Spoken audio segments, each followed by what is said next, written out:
I still remember the way my father's face drained of color as his eyes darted across the highlighted text. My mother's hand flew to her mouth, a small gasp escaping her lips. The silence in our family dining room became unbearable as the ceiling fan whirred overhead, marking seconds that felt like hours. The formal documents I'd placed before them, pristine in their legal formatting, contained information that had been buried for 23 years, information that changed everything about the power dynamic that had defined our family for as long as I could remember. "This can't be right," my father finally whispered, his voice uncharacteristically fragile. "Where did you get this, Vivian?" I straightened my posture, feeling a strange mix of vindication and sorrow wash over me. "From Grandma Elora's safety deposit box, the one you told me didn't exist. Looking back, I should have seen this coming. The pattern had been established long before this moment, before the cafe, before college, before I had even understood what it meant to be the least favored child.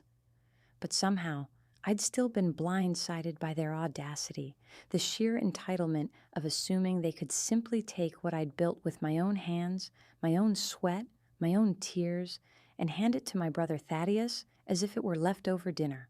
The cafe, Elora's place, had been my dream since I was 16. Named after my grandmother, who believed in me when no one else did. It had taken me 8 years of 16-hour days, 3 loans, and more sacrifices than I could count. While Thaddeus had floated through life on my parents' generous support, I'd scraped and clawed for every opportunity. Now that the cafe was finally profitable, suddenly they deemed it an appropriate donation to their golden child's future. "Let's all take a breath," my mother said, recovering her composure faster than my father. Vivian Tremaine was nothing if not adaptable. "There's no need to bring up ancient history when we're discussing Thaddeus's education. This is about his future." "And what about my future?" I asked, my voice steadier than I felt. "What about the future of my employees? The loans I'm still paying off? The vendors who depend on my business?" My father had regained his color, and with it, his customary dismissive tone. "Don't be dramatic, Vivian. We're not suggesting you close the cafe. You'd still be involved. 30% is generous considering you'd be relieved of all the day-to-day stress." The way he said stress made it sound like I was running a childish lemonade stand rather than a thriving business that supported 7 employees and had just been featured in the regional food magazine as the Valley's hidden gem. "Thaddeus doesn't know the first thing about running a cafe," I said, nodding toward my brother who had remained suspiciously quiet throughout this ambush. He at least had the decency to look uncomfortable, staring down at his untouched dinner plate. "He'll learn," my father said, with the same unfounded confidence he'd always had in his son. "Besides, he's planning to study business administration."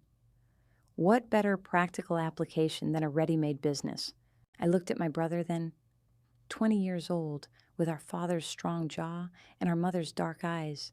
He hadn't worked a day in his life that wasn't at one of my father's construction sites during summer breaks, and even then, he'd been given foreman positions he hadn't earned. Now they wanted to hand him my cafe, my heart, my soul, my redemption.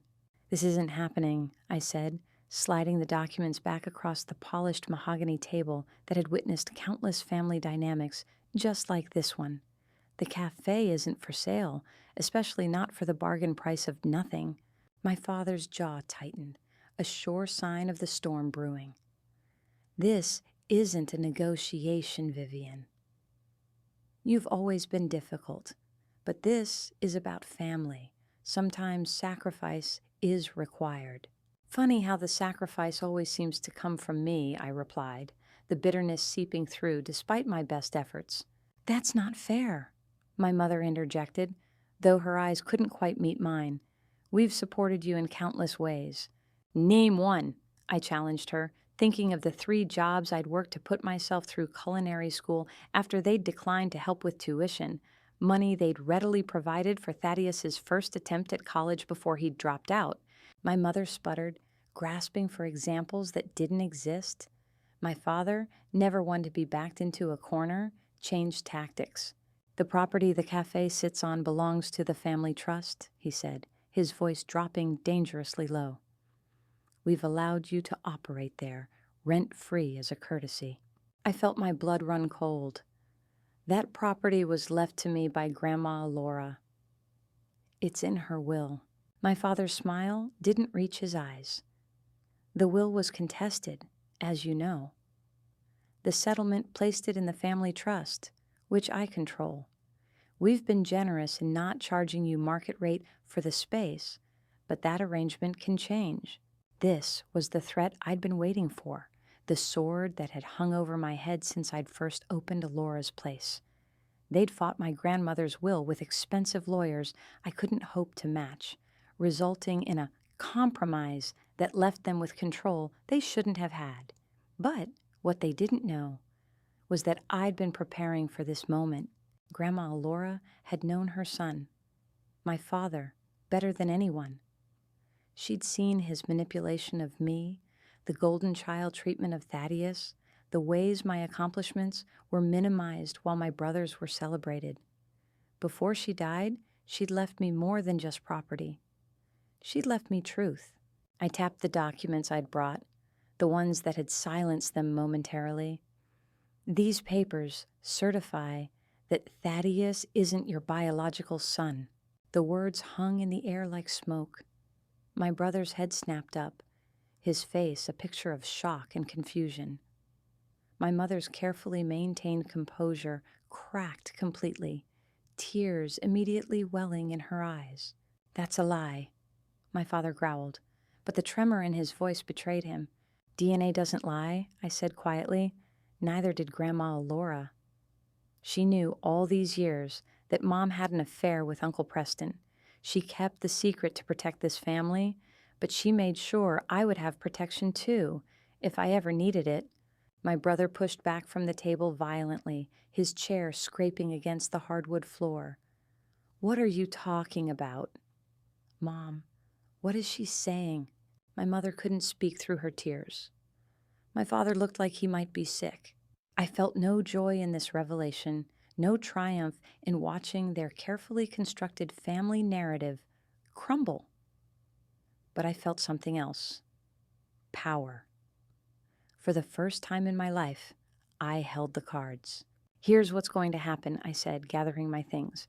"You're going to tear up those transfer documents. You're going to sign over the property to me, fully and legally, as Grandma intended. And you're going to support Thaddeus through college the same way you should have supported me, with love, encouragement, and financial help that doesn't come at someone else's expense." I stood up, suddenly exhausted by the weight of what had just transpired. "I'll give you until tomorrow to decide. If you agree, these documents stay between us. If not, I can't promise the same." As I walked toward the door, leaving my shell-shocked family behind me, I heard my brother's broken voice. "Vivian, wait." I paused, but didn't turn.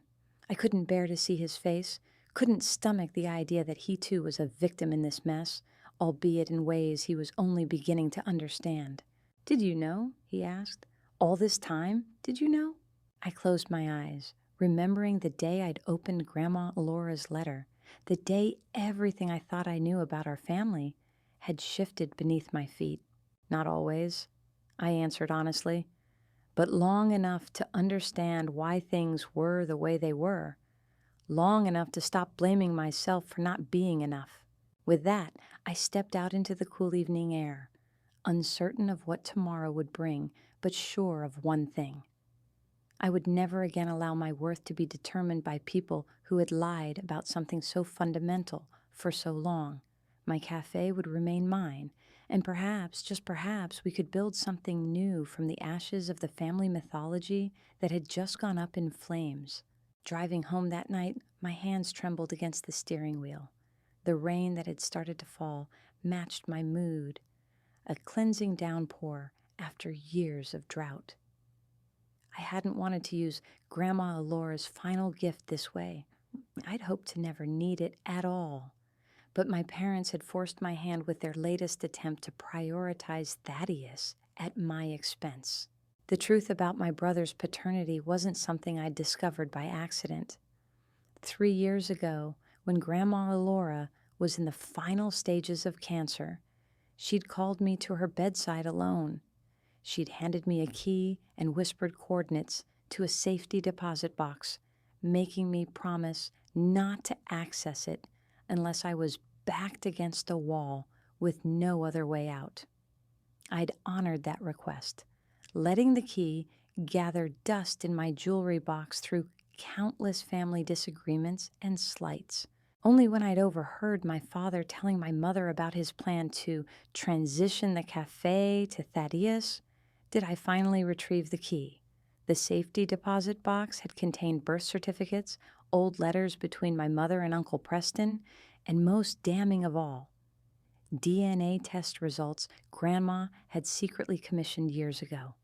She'd included a letter explaining that she'd always suspected Thaddeus wasn't my father's biological child, based on timing and certain physical traits that mirrored her brother-in-law more than her own son. The test had confirmed her suspicions. My grandmother hadn't included this information to destroy our family. She'd included it because she understood the destructive pattern that had been established. Me always sacrificing, always being told I needed to support my brother, always being treated as somehow less deserving. She'd wanted me to have leverage if I ever truly needed it. I pulled into the small apartment complex I called home. Nothing fancy, but mine, every square inch paid for by my own work. As I climbed the stairs, my phone rang. It was Thaddeus. "Can we talk?" His voice sounded thick, like he'd been crying. "Not tonight," I said, exhaustion seeping into my bones. "I think we all need time to process." "Did you ever think that maybe I didn't know?" he asked, his voice breaking. "That maybe I wasn't in on some grand conspiracy against you?" The question hit me harder than I expected. In all my years of resentment, I'd never fully considered that Thaddeus might be as much a pawn as I was, shaped by our parents' favoritism into the person they wanted him to be, just as their neglect had shaped me into someone fiercely independent. "I'll come by the cafe tomorrow," he said when I didn't immediately respond. "Please just hear me out." After he hung up, I sank onto my couch, the weight of the evening pressing down on me. I'd won this round, but it didn't feel like victory. It felt like destruction. And in the quiet aftermath, I wondered if there had been another way. A path that didn't involve shattering the foundation of my brother's identity to save what I'd built. Morning came with surprising clarity. I opened Alora's place at 6 as usual, the familiar routine of grinding coffee beans and warming ovens centering me amid the chaos of my personal life. By 9, the cafe was buzzing with regulars, the aroma of fresh pastries and espresso filling the air. My staff moved with practiced efficiency around me, unaware that just 12 hours earlier their livelihoods had hung in the balance.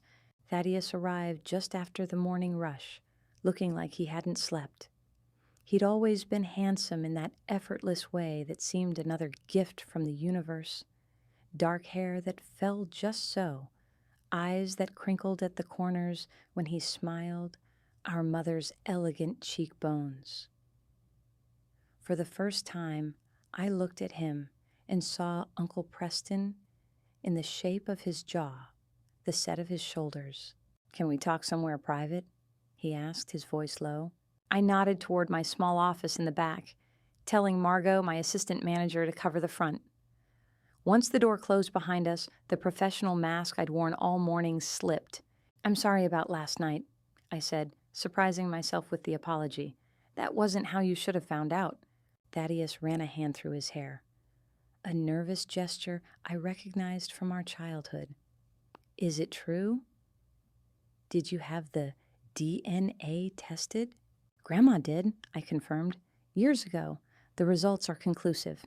He sank into the chair across from my cluttered desk, looking suddenly younger than his 20 years. Why wouldn't she tell anyone? Why keep it secret all this time? I chose my words carefully. She loved you, Thaddeus. She loved all of us. I think she was trying to protect the family in her own way. By lying? He asked bitterly. By allowing Mom and Dad to maintain the narrative they'd created, I corrected gently. The truth would have hurt Dad tremendously. It would have changed how he saw you and how he treated you, Thaddeus added quietly, surprising me. When I didn't immediately respond, he continued, I'm not blind, Viv. I've known for years that they treated us differently. I just never understood why. The nickname Viv hit me in the chest. He hadn't called me that since we were kids, before the divide between us had grown too wide to cross. I thought it was because you were difficult, he admitted, not meeting my eyes. That's what they always said? Vivienne is so stubborn, so independent, so unwilling to be part of the family team. I never questioned it. And I thought you were complicit, I confessed, that you knew exactly what was happening and were happy to benefit from it. He looked up then, genuine hurt in his eyes. I wouldn't do that to you, Viv. We're siblings. Half-siblings, I corrected automatically, then regretted it when I saw him flinch. Is that how you see me now? As less than your brother? Because we don't share the same father? The question hung between us, heavy with implication. I thought about all the years of resentment, all the times I'd watched him receive opportunities I'd been denied, all the family gatherings where his achievements were celebrated while mine were footnotes. None of that had been his doing. He hadn't asked to be the favorite. No, I said finally, that's not how I see you. But I won't lie and say it hasn't been hard, watching you get everything I had to fight for. Thaddeus nodded slowly. I didn't know about their plan for the café until last night. I swear it. When Dad mentioned helping me with college, I thought he meant tuition, maybe books. I never imagined he was talking about taking your business. I wanted to believe him. Part of me did. But years of conditioning made trust difficult. What happens now? He asked. Are you going to tell everyone about who my real father is? The vulnerability in his voice made my throat tighten. For all his privileges, this revelation had just upended his entire sense of self. That depends on Mom and Dad, I said honestly. I don't want to hurt you, Thaddeus. I never did. I just want what's rightfully mine. The café, the property, the right to build my own future without having pieces taken away to supplement yours. He was quiet for a long moment, staring at his hands. I'll talk to them, he finally said. They need to make this right. As he stood to leave, he paused at the door. Uncle Preston, my father, does he know? The question caught me off guard. In all my planning, I hadn't considered Preston's right to this information. He'd moved across the country years ago, visits becoming increasingly rare as time passed. I don't know, I admitted. Grandma's letter didn't say. Thaddeus nodded, absorbing this new complication. Don't contact him yet. Please. I need time to figure out what this means for me. After he left, I sat in my office, surrounded by invoices and scheduling sheets, the mundane details of a business that was wholly mine, built by my own hands despite every obstacle. I'd won the battle, but the war had left casualties I hadn't fully anticipated. The look in Thaddeus's eyes haunted me for the rest of the day. My parents' response came sooner than expected. That evening, as I was closing up the cafe, my father's car pulled into the small lot. He came alone, his shoulders rigid with suppressed emotion. I let him in, flipping the closed sign back into place. Coffee? I offered, more out of habit than hospitality. He shook his head, standing awkwardly among the empty tables. My father had never been to the cafe during business hours. He'd attended the grand opening 3 years ago, stayed for precisely 45 minutes, then left with a tepid good luck that felt more like a prediction of failure than a wish for success. "Your mother is devastated," he said without preamble. "I imagine she is," I replied, wiping down the counter to keep my hands busy. 23 years, Vivian? 23 years we've been a family, and you're willing to destroy that over a business? I set down my cloth, finally meeting his gaze. "You're the one who tried to take my business. You're the one who threatened to manipulate the family trust to punish me if I didn't comply. Don't put this on me." He ran a hand over his face, looking suddenly older than his 58 years. "The DNA test? Are you certain it's accurate?" "Grandma was certain," I said. "The documentation is thorough. Multiple tests, not just one." He nodded slowly, as if confirming something he'd suspected, but never allowed himself to acknowledge. "Your mother made a mistake a long time ago. We worked through it. We chose to raise Thaddeus as my son because that's what he is, in every way that matters." The admission surprised me. I'd half expected him to deny the possibility entirely, to accuse me of falsifying documents. "And you chose to treat him differently than you treated me," I said, the old hurt rising again. "Was that also a choice you made together?" My father's expression hardened. "We did the best we could with both of you. If we were harder on you, it's because we knew you could handle it. You've always been stronger, more resilient." The justification was so familiar, it almost made me laugh. How many times had I heard some version of this? "We don't worry about you, Vivian. You always land on your feet," as if my resilience justified their neglect rather than being a necessary adaptation to it. "I didn't come here to argue," my father said, pulling an envelope from his jacket pocket. "I came to give you this." He placed it on the counter between us. I didn't reach for it immediately, wary of another manipulation. "It's the deed to the property," he explained, "signed over to you completely, as Alora wanted. No conditions, no trust, no clauses that could be used against you." I stared at the envelope, then back at him, searching for the catch. "Just like that?" "Just like that," he confirmed, though his tone suggested the concession was far from easy.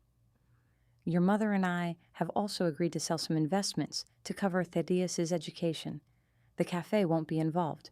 Relief washed over me, followed immediately by suspicion. "And what do you want in return?" My father's jaw tightened. "Your discretion. This information about Thaddeus's parentage stays buried. He knows, we know.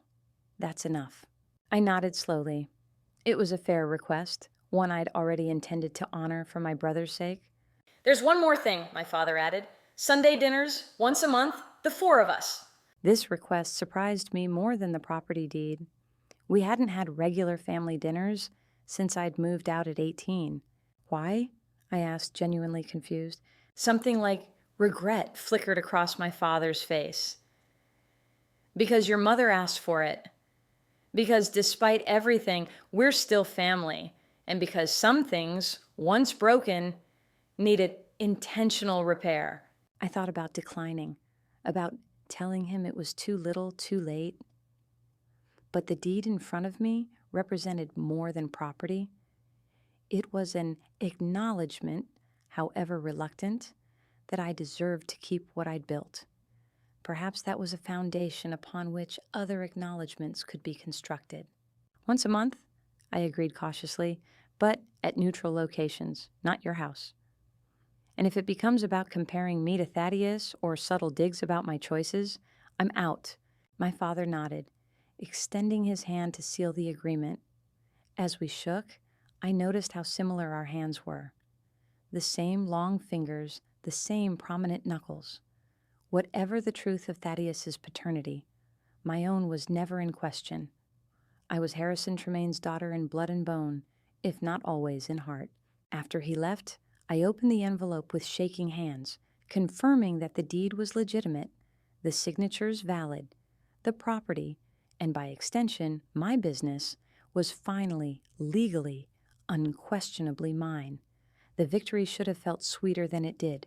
The following Sunday was our first family dinner under the new arrangement. We met at Riverside Gardens, a neutral restaurant none of us had particular history with. The conversation was stilted at first, heavy with unspoken tensions and fresh wounds. My mother barely made eye contact with me, focusing instead on adjusting and readjusting her silverware. Thaddeus, still processing his new reality, maintained a quiet politeness that felt foreign after years of his boisterous certainty. "The special looks good," my father said, breaking a silence that had stretched uncomfortably long. "The halibut?" Such a mundane observation, yet it felt like a peace offering, an attempt to establish normalcy where there was none. "I prefer salmon," I replied, accepting the opening. "But then, I've always gone against the family current." It was a small joke, an acknowledgement of my role as the perpetual outsider, but without the usual bitterness. To my surprise, Thaddeus laughed, a genuine sound that momentarily lifted the heaviness around our table. "Remember that time Dad wanted to take us fishing, and you insisted on bringing a book instead of a rod?" he asked. The memory clearly amused him. "You sat on that rock all day, reading while we caught nothing."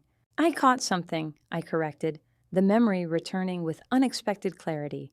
Ideas. Characters. A quiet day by the river. It wasn't what Dad planned, but it wasn't nothing. My father cleared his throat, discomfort evident in his posture. "You finished that book before we even packed up the gear." Always were a fast reader. It was such a small thing. His acknowledgement that he'd noticed something about me, something unrelated to Thaddeus or how I measured against him. Yet it landed like a revelation. There had been moments, it seemed, when I'd been seen as my own person, even if those moments were overshadowed by the larger pattern of favoritism. The dinner continued with careful conversation, deliberate avoidance of landmines, and occasional moments of genuine connection. It wasn't healing, not yet, but it was a beginning. As we finished dessert, my mother finally spoke directly to me, her voice soft but steady. "I'd like to see the café sometime," she said. "Properly, I mean. During business hours when it's full of life. I've never done that." The admission hung between us, an acknowledgement of her absence from this significant part of my life. I could have responded with hurt or accusation, pointing out all the invitations she'd declined over the years. Instead, I saw an opportunity to build rather than tear down. "Tuesday mornings are nice," I offered. "The early rush is over by 10, but there's still a good atmosphere. We make fresh scones daily." "Tuesday," she echoed, nodding as if committing it to memory. "I like that." As we parted ways in the restaurant parking lot, Thaddeus hung back, waiting until our parents had gotten into their car. "I've been thinking about what you said," he told me, his expression serious in the fading evening light, "about how you've had to fight for everything." I braced myself, unsure where this was heading. "I want to earn things from now on," he continued. "Really earn them, not just have them handed to me. I was wondering, do you need any help at the cafe? Even just washing dishes or something? I could work between classes." The offer caught me completely off guard. My brother, who'd never held a job that wasn't arranged by our father, who'd dropped out of his first attempt at college when it proved more challenging than expected, was asking to work for me. "Why?" I asked, suspicious despite myself. He shrugged, suddenly looking younger in his uncertainty. "Because I need to understand what it's like. What it's been like for you all these years. And because—" He hesitated. "Because I want us to know each other again. Like when we were kids, before everything got so complicated." I thought about the little boy who'd followed me around our backyard, demanding stories and adventures, before our parents' differential treatment had carved a canyon between us. That connection had been real once. Perhaps it could be again, with effort and intention from both sides. "Dishes to start," I said, trying not to smile at his look of surprise. 5:30 a.m. sharp, and don't expect special treatment because we're family. His grin, genuine and a little nervous, reminded me of the brother I'd almost forgotten. Wouldn't dream of it, Viv. 3 months passed in a new routine. Thaddeus showed up reliably at 5:30 each morning before his classes, working his way from dishes to basic food prep as he proved himself capable and willing to learn. My mother began stopping by on Tuesday mornings, as promised, first as an awkward customer, then gradually as someone who knew the regulars by name and occasionally helped fold napkins while we talked. My father remained more distant, fulfilling his obligation for monthly dinners, but maintaining careful boundaries otherwise. I understood this resistance. His pride had taken the heaviest blow in our confrontation. His perception of his family, his role, his very identity had been challenged. Such wounds didn't heal overnight, if they ever healed completely. The cafe thrived under my undisputed ownership. With the property secure, I finally felt confident enough to pursue expansion plans I'd been hesitant to implement, extending our hours, adding evening desserts and coffee, hosting local musicians on weekend nights. Each success felt sweeter for having been defended, each milestone more meaningful for the battle that had preceded it. One Tuesday morning in late autumn, as golden light streamed through the cafe windows, my mother arrived for her regular visit, but today was different. She'd brought a leather-bound portfolio I recognized from our family home. "I've been going through old albums," she explained, settling into what had become her table near the window. "I found some photos I thought you might want for the cafe walls."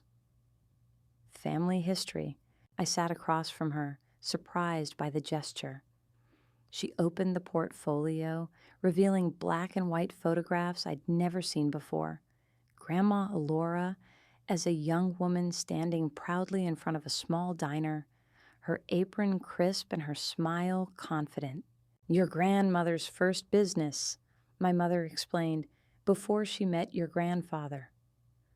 It was called Alora's Kitchen back then, in 1958. She ran it for nearly 10 years before selling it to start a family." I stared at the photograph, emotion tightening my throat. I never knew. Dad always said Grandma was just a housewife. My mother's expression turned complicated, a mixture of regret and resolution. "Your father doesn't know everything about his mother's life."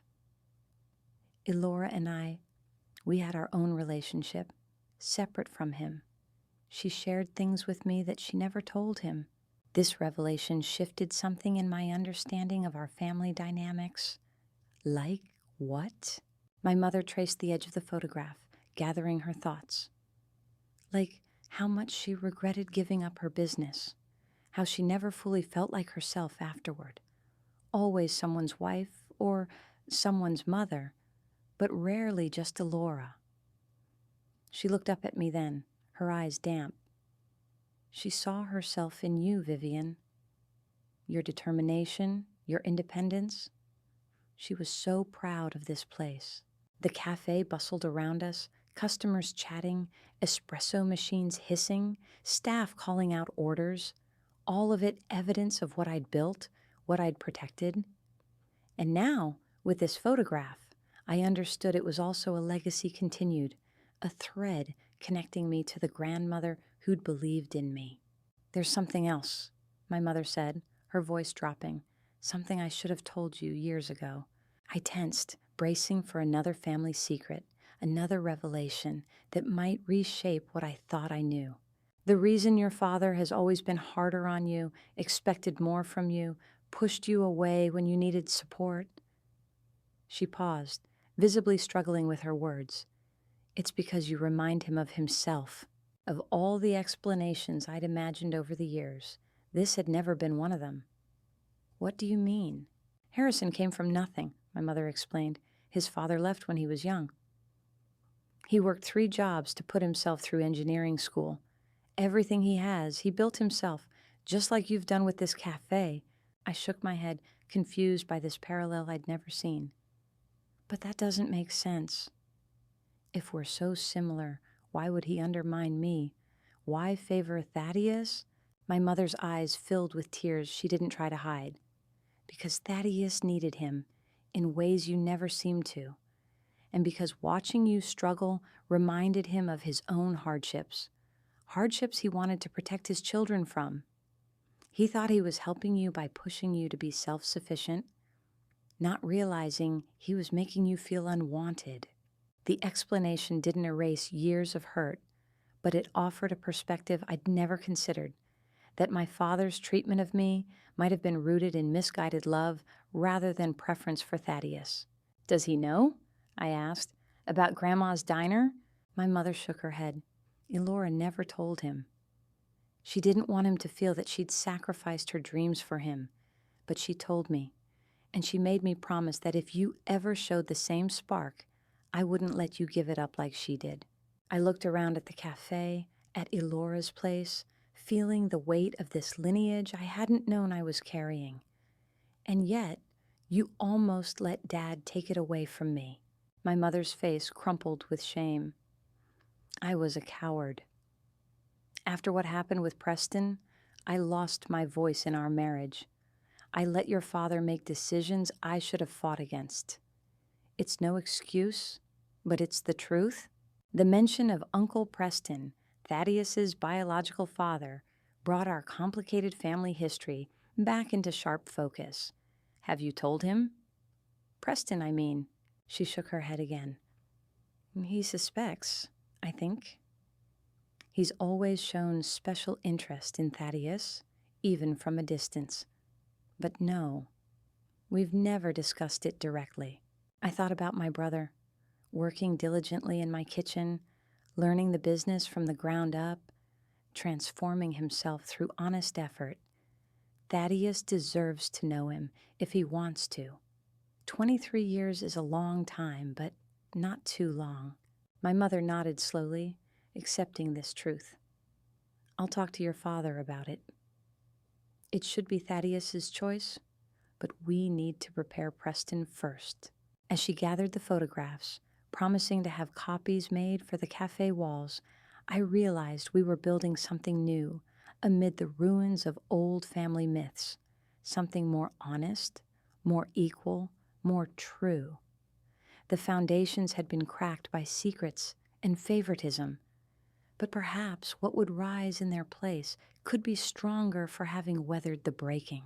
That evening, as I closed the cafe, Thaddeus lingered, helping with final cleanup tasks he'd mastered over the past months. Mom showed me the old photographs, he said, wiping down the espresso machine with careful attention. Grandma's diner. Pretty cool family connection. It is, I agreed, counting the register with practiced efficiency. Though I had no idea until today. Seems like there's a lot we didn't know about our family, he observed, his tone carefully neutral. I set aside the day's receipts, giving him my full attention. Are you thinking about Uncle Preston? He nodded, leaning against the counter. I've been doing some research. He's in Seattle now, running an architectural firm. His website has a whole gallery of his projects. Some of them are really innovative. The wistful note in his voice told me everything about where his thoughts were heading. You want to meet him. Is that crazy? He asked, vulnerability evident in his expression. To want to know the man who contributed to half my DNA? I thought about the cafe around us, about Grandma Alora's diner and that black and white photograph, about legacy and connection and the hunger to understand where we come from. It's not crazy at all, I assured him. It's human. And you deserve answers, the same way I deserve to keep this place. Relief softened his features.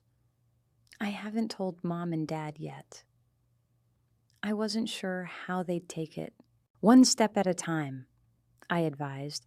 We're all still finding our way through this new normal. After he left, I sat alone in the quiet cafe, surrounded by what I'd built and defended. The evening had brought a strange peace. Not the victorious triumph I'd imagined when I'd first confronted my parents with Grandma Laura's revelations, but something more sustainable. Understanding, if not complete forgiveness.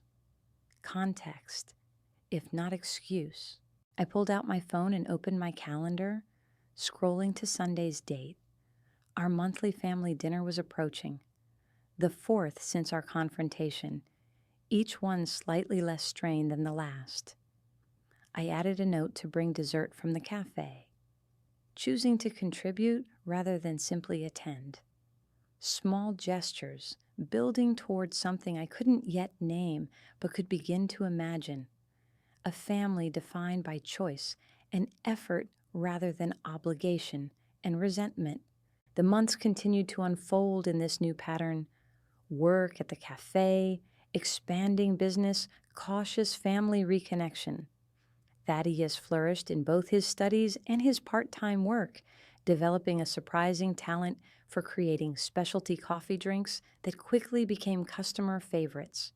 My mother's Tuesday visits became a fixture of cafe life, her relationship with the regulars evolving from my mother to Vivian, who brings those amazing cranberry scones from her garden. The true test of our fragile new dynamic came in early spring when Thaddeus finally gathered the courage to tell our parents about his desire to meet Uncle Preston. We were at our monthly dinner, this time at a lakeside restaurant that offered enough privacy for difficult conversations. "I've been thinking about this for months," Thaddeus explained, his voice steady despite his obvious nervousness. "I'm not looking to replace you, Dad. That's not what this is about, but I have questions only he can answer." My father sat rigid in his chair, his expression unreadable. When he finally spoke, his voice was rough with emotion I'd rarely heard him express. "You don't need my permission, son." You never did. The word son hung in the air between them, a deliberate choice, a reaffirmation of a bond that transcended biology. I watched my brother's shoulders relax at this acknowledgement, this blessing that meant more than simple permission. "I'd like you to be part of it," Thaddeus told him. "When I meet him, maybe not the first time, but eventually, you're my dad. That doesn't change because I want to know him too." My father's composure cracked then, just for a moment, revealing a vulnerability I'd never associated with the stern, unyielding man who'd shaped my childhood. He reached across the table and squeezed Thaddeus's hand, a gesture so uncharacteristic it momentarily silenced all of us. "Whatever you need," he said simply. Later, as we were leaving, my father held back, waiting until Thaddeus and my mother had walked ahead to the parking lot. "Thank you," he said, the words clearly difficult for him, "for not using what you knew to destroy us completely. You could have." I thought about the night I discovered Grandma Laura's documents, the rage and vindication I'd felt, the momentary impulse to burn everything to the ground rather than just reclaim what was mine. That was never what I wanted, I told him honestly. I just needed to be seen, to have what I built respected. He nodded, his gaze moving past me to where Alora's place was visible in the distance, its windows glowing warmly in the evening light. "I do respect it. I always did, even when I couldn't show it. Your grandmother would be proud." It wasn't an apology, not explicitly, but coming from my father, it was an unprecedented admission. We walked to the parking lot together, the silence between us more comfortable than it had been in years. The meeting between Thaddeus and Uncle Preston happened 3 weeks later. Preston had responded immediately to Thaddeus's careful email, expressing both shock and a deep desire to connect. They arranged to meet at a coffee shop in Portland, halfway between Preston's Seattle home and our town. Thaddeus invited me to join them. A buffer, he explained, someone who knew the whole situation but wasn't emotionally entangled in the original deception. I agreed, curious about the man who'd unwittingly altered our family's trajectory 23 years earlier. Preston was handsome in the same effortless way as Thaddeus, though time had silvered his dark hair and carved lines around his eyes. When he saw my brother walk into the coffee shop, his face registered a recognition so profound it needed no explanation. Here was his son, unmistakably. "You look just like my father," Preston said when introductions had been made, his voice thick with emotion. "My father, not Harrison." "I've seen pictures of Grandpa Theodore." Thaddeus nodded. "Dad, Harrison, doesn't have any photos of him." "They weren't close," Preston explained. "Ted was a difficult man. Harrison got the brunt of it as the oldest." This small insight into my father's childhood, offered casually by his brother, explained more about his character than years of living under his roof had revealed. I'd never known my paternal grandfather had been difficult, had never considered that my father's rigidity might be a response to his own upbringing. The conversation flowed more easily than any of us had expected. Preston answered Thaddeus's questions honestly. Yes, he'd had feelings for Vivian. No, he hadn't known about the pregnancy. Yes, he would have been involved had he known. "I never married," he told Thaddeus. "Never found the right person after your mother." Perhaps that was punishment enough for what we did. I watched my brother absorb this information, this alternate life he might have had if different choices had been made. "I'm glad you want to know me now," he said finally, "but I'm also glad I grew up with the family I had, complicated as it was." His eyes met mine across the table, an acknowledgement of our shared history, both the painful parts and the moments of connection that had survived despite everything. As we prepared to leave, Preston handed Thaddeus a small package wrapped in simple brown paper. "Some family medical history you should have," he explained, "and a few photographs of your biological grandparents, great-grandparents. Your heritage isn't just from the Tremaine side." I saw the weight of this gift register on my brother's face. The expansion of his identity, the new branches grafted onto his family tree. It was something I'd always taken for granted, the certainty of where I came from, who I resembled, what health concerns might be written in my genetic code. "Thank you," Thaddeus said simply, tucking the package carefully into his jacket. The drive home was quiet, each of us processing the meeting in our own way. Finally, as we neared the town limits, Thaddeus broke the silence. "He seems like a good man," he observed, "but so is Dad." I nodded, understanding the complex loyalty he was expressing. People can make mistakes without being villains. The affair was wrong, but that doesn't define any of them completely. "Do you think you'll ever fully forgive them?" he asked. "Mom and Dad, I mean, for how they treated you all those years." It was a question I'd been asking myself for months, measuring my evolving feelings against the deep wounds of childhood. "I think forgiveness is a process, not an event," I said carefully. "Some days I feel it more than others. But I'm trying the same way they're trying now." "Because of the cafe? Because you won?" I considered this framing of our conflict's resolution. "I didn't win, Thaddeus. I protected what was mine. There's a difference. Winning would have meant destroying them completely, using what I knew to tear apart their reputations, their marriage, their relationship with you. That would have been victory, but a hollow one." He was quiet for a long moment, processing this distinction. "You're a better person than I would have been in your place." "No," I disagreed. "I'm just older. I've had more time to understand that family is both the wound and the healing, sometimes simultaneously." As we pulled up to the café, closed now for the evening, he lingered in the passenger seat. "I've been thinking about my future," he said, his tone suggesting this was a confession of sorts. "I'm not sure business administration is right for me." "No?" I kept my voice neutral, giving him space to continue. "I'm thinking about culinary school," he admitted. "The cafe, Working there these past months, it's the first thing that's ever really felt right. Like I'm good at something on my own merits, not because of Dad's connections or Mom's encouragement. Pride swelled unexpectedly in my chest. Not because he was following in my footsteps, but because he'd found his own path through honest work and self-discovery. Grandma Elora would like that, I said, smiling at the thought of our grandmother's legacy extending through both her grandchildren. A family tradition. Would you? He asked, unexpectedly vulnerable. Like it, I mean. I thought about our childhood, about the little boy who'd followed me around demanding stories, about the young man who'd shown up at 5:30 every morning to wash dishes and learn the business from the ground up.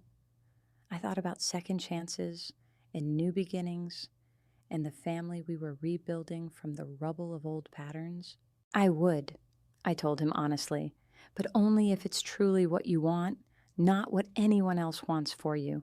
He nodded, understanding the importance of this distinction after years of following the path our parents had laid out for him.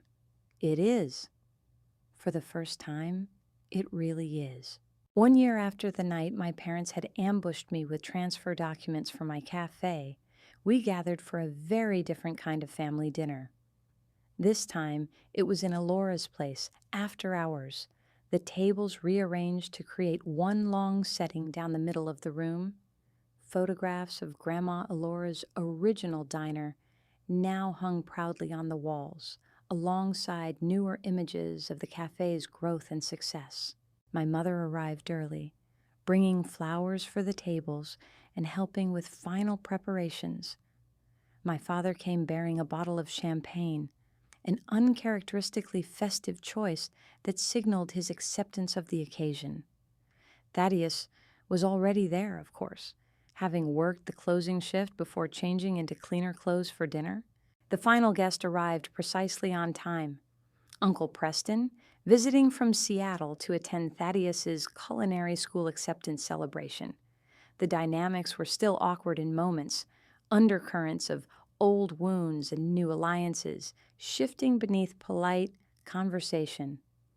But there was something genuine in the effort all of us were making, the choice to build something new rather than cling to grievances, the decision to see each other as flawed humans rather than heroes or villains in a family mythology.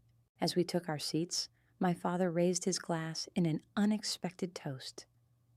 To Vivian, he said, his voice steady but emotional, for creating something worth fighting for, and for fighting in a way that left room for reconciliation. The acknowledgement, so public, so explicit, caught me off guard. I blinked back sudden tears, meeting my father's gaze across the table. In his eyes, I saw something I'd spent a lifetime seeking. Respect, not as his daughter or Thaddeus's sister, but as myself, a person of value and accomplishment in my own right. And to Elora, I added, raising my own glass, for leaving us the tools we needed to find our way back to each other. As conversation and laughter filled the cafe, I looked around at this unlikely gathering. My mother and Uncle Preston discussing architectural trends like old friends. My father explaining construction techniques to Thaddeus with genuine interest in his culinary applications. The careful dance of a family relearning itself after fundamental truths had been revealed. The cafe remained mine, unquestionably and legally. The property deed hung framed in my office, a reminder of what I'd fought for and won. But the greater victory was less tangible, the slow rebuilding of relationships I'd thought permanently damaged, the gradual healing of wounds I'd believed would always remain raw. Grandma Laura's final gift hadn't been the leverage to reclaim my business, though that had been its immediate purpose. Her true legacy was the opportunity for truth to reshape us all, painful and disorienting at first, but ultimately creating space for something more authentic than what had existed before. As the evening drew to a close, Thaddeus pulled me aside, handing me a small wrapped package. I found this when I was going through some of Grandma's things Mom gave me, he explained. I think she would have wanted you to have it. Inside was a simple key on a tarnished silver chain, ordinary looking, unremarkable. It's the key to her original diner, he said quietly, the one from the photograph. Mom says she kept it her whole life, even after she sold the business, a reminder of what was hers. I closed my hand around the key, feeling its weight, the physical connection to a grandmother who'd seen me clearly when others hadn't, who'd protected my future even from beyond the grave. Thank you, I whispered, slipping the chain around my neck. As my family gathered their coats and made plans for the next gathering, I stood in the center of Elora's place. The business I'd built, defended, and now shared on my own terms. The cafe walls held our history, both the parts we'd always known and those we'd only recently discovered. Outside, spring rain fell gently on the town where I'd fought to establish myself separate from my family's expectations, and around my neck, a simple key reminded me that I was part of a lineage stronger than I'd known. Women who built things that mattered, who held on to what was theirs, who left doors unlocked for those who would follow. The papers my parents had brought to dinner a year ago, the transfer documents that would have taken my cafe away, were long gone, shredded, and forgotten. In their place were new agreements, new understandings, new ways of being family that honored all of our truths, not just the convenient ones. The documents I'd used to protect myself remained secured, no longer needed as weapons, but preserved as testament to a history that could not be erased. I locked the cafe door behind the last of my family, watching them disappear into the gentle spring rain, still complicated, still learning, still finding our way forward together. The cafe was quiet now, chairs stacked, floors swept, ready for tomorrow's customers. My cafe, my legacy, my choice to share, not something to be taken. And in that certainty, I found a peace I'd never thought possible on that night 1 year ago, when I'd opened my bag and changed the course of our family history with a single stack of papers and the courage to use them.